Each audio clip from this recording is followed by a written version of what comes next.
রহমানির রহিম। আসসালামু আলাইকুম।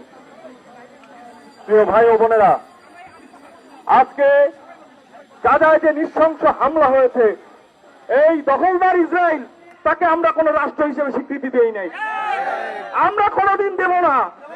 যতক্ষণ আমাদের দেহ রক্তের এক পর্যন্ত শেষ রক্তবিন্দু আছে ততক্ষণ পর্যন্ত আমরা দেব না, ইনশাল্লাহ।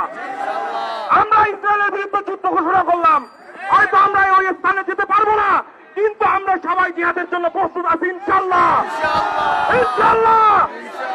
আমরা এই বাংলাদেশের সমস্ত মানুষকে বলতে চাই, আমি গতকালকে দেখলাম এই ইন্ডিয়ায় ইসরায়েলের পক্ষে মিছিল হয়েছে।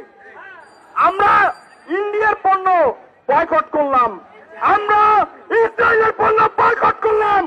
আমরা ঠান্ডা হইতে ওই কোকা কোলা ওই কিনলে অমুক তমুক না ভাই, আর না, ওইখানে আমার ভাইদের রক্ত লেগে আছে ভাই, আমার ভাইদের রক্ত। আপনারা দয়া করে আর ওইগুলো খাবেন না, বর্জন করুন। আমরা চাই, আমরা বাংলাদেশের সমস্ত স্তরের জনগণ আমরা ইসরায়েলকে আজকের পর হতে বয়কট করলাম এবং আমরা ইসরায়েলের বিপক্ষে আজকে হয়তো যুদ্ধ ঘোষণা করলাম। আমরা বাঙালি, আমরা 1971 সালে দেশ স্বাধীন করেছি, 24 সালে আমরা এই দেশকে আবার বাক স্বাধীনতা এনে দিয়েছি। আমরা পারি, আমাদের মধ্যে সেই সৎ সাহস আছে। আমরা ইসলামকে রক্ষায়, আমাদের গাজার ফিলিস্তিনি ভাইদের রক্ষায় আমরা সবাই একত্রিত হব, ইনশাআল্লাহ।